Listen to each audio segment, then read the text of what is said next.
the doorpost of their house, and the death angel came and struck the firstborn in Egypt, and the children of Israel then the next day walked, or that night I guess, they walked out with their shoes on their feet, carrying all their possessions with them, and they came to the Red Sea, and God parted the Red Sea and brought them through the Red Sea by a miracle and closed the Red Sea behind them, and then they wandered through the wilderness, and a lot of struggles and trials, and they got right up to the Promised Land. You know, God didn't bring them out there to put them in a wilderness. God brought them to bring them into a land flowing, he said, with milk and honey. To houses you didn't build, to vineyards you didn't plant. That tells me that he brings us into a life that we didn't establish. He did it.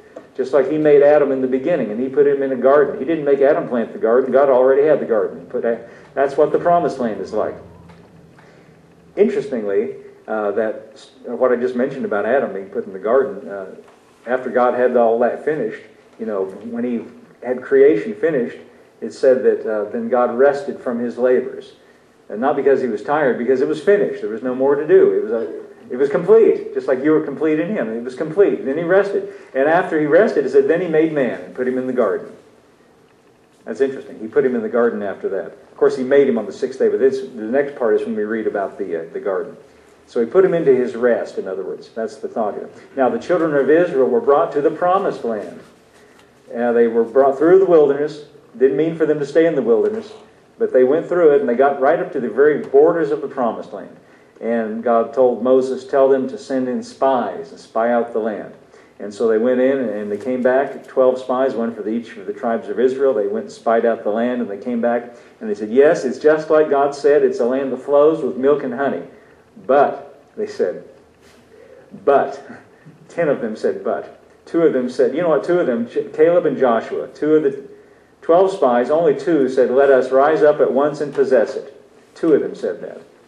10 of them said, but we saw giants there, and we were as grasshoppers in their sight. Now, what is that saying? That's saying that 10 of them said they forgot about God and they looked at the difficulties.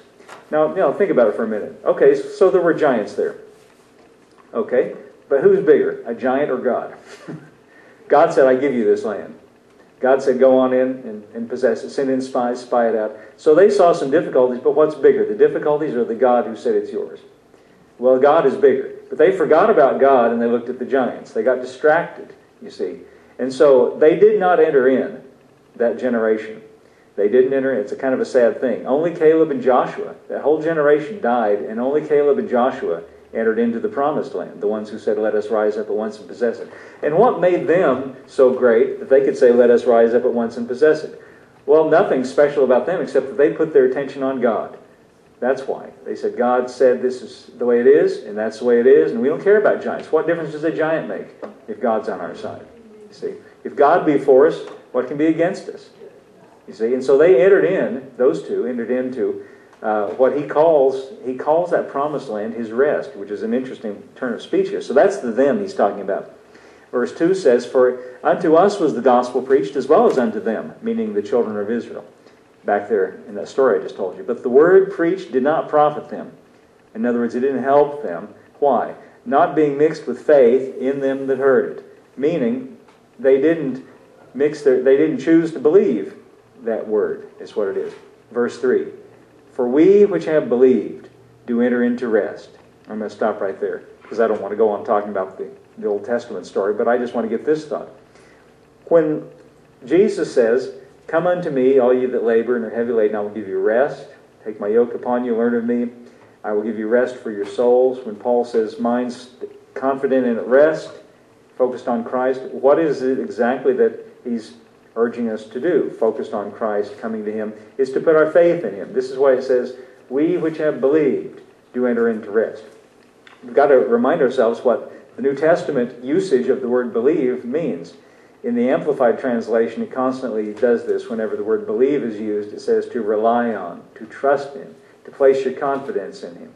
Like in John's Gospel in chapter 6, when the people came to Jesus and they said, what shall we do that we might work the works of God? They said. Jesus said, this is the work of God, that you believe in the one whom he has sent. He said, this is the work, that you believe.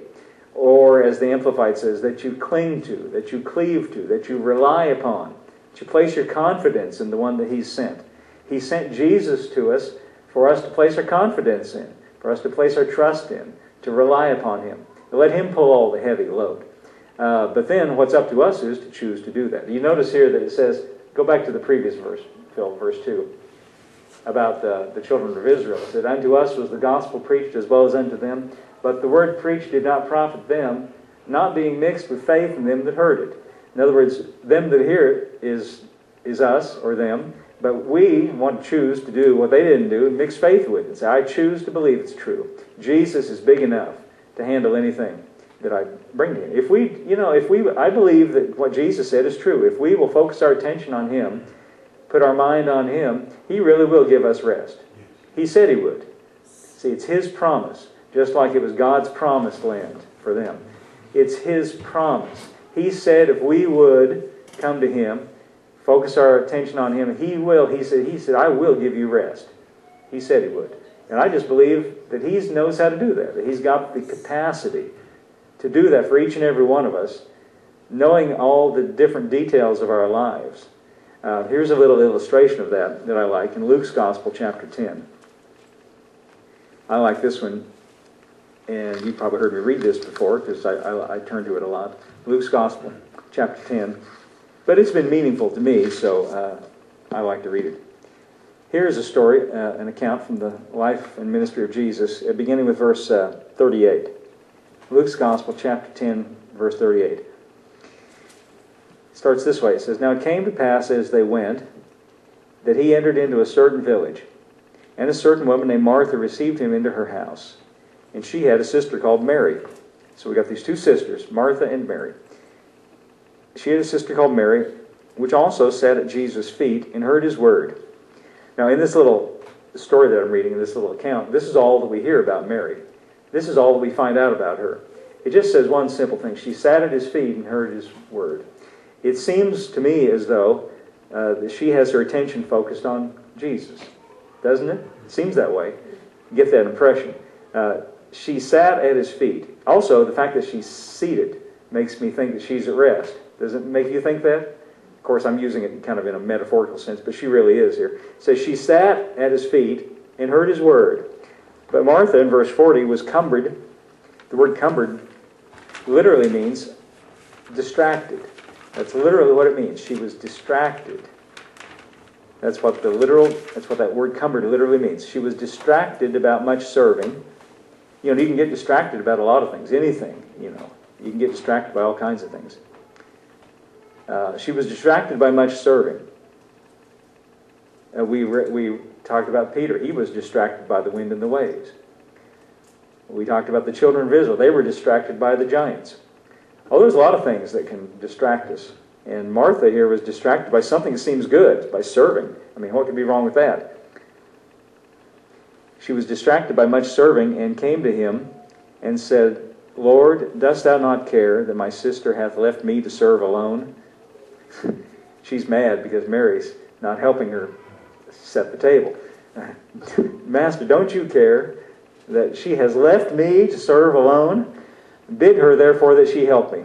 I'm sure the more she went along there with her, whatever she was doing, doesn't tell us what she was doing in her serving. I can imagine in my mind, Jesus comes into the house and Martha said, oh boy, Jesus is here. We better get out the best china and shine the silverware. No telling what all. Vacuum the carpet. I don't know what all they're doing. They're getting things ready for Jesus. You notice that Jesus didn't ever say, do that for me. He didn't ever say, I need the best china. He said, back what we read, he said, I'm meek and lowly in heart. I bet he didn't care what they ate off of.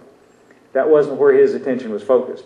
Mary sat at his feet to hear his word. Evidently, she thought, the thing I need most is to hear what Jesus has to say. The thing I need most in life is what's coming out of Jesus. And so I'm just going to sit down here and focus my attention on him because he's got what I really need most of all. Martha evidently thought, I'm just trying to think about her psychology. She's worried about the impression that she's going to make. She's distracted about what other people are going to think, maybe what Jesus is going to think. I'm not quite sure what was in her mind, but she's busy, see? And now she's mad because Mary's just sitting there. But you know why Mary's sitting there? She realizes that what she needs is coming from Jesus. And she's determined she's going to just sit here and get what Jesus has. Everything else can wait. Everything else has its place. And she refused to be distracted. Martha said, bid her that she help me. Listen, it's very interesting what Jesus says in verse 41.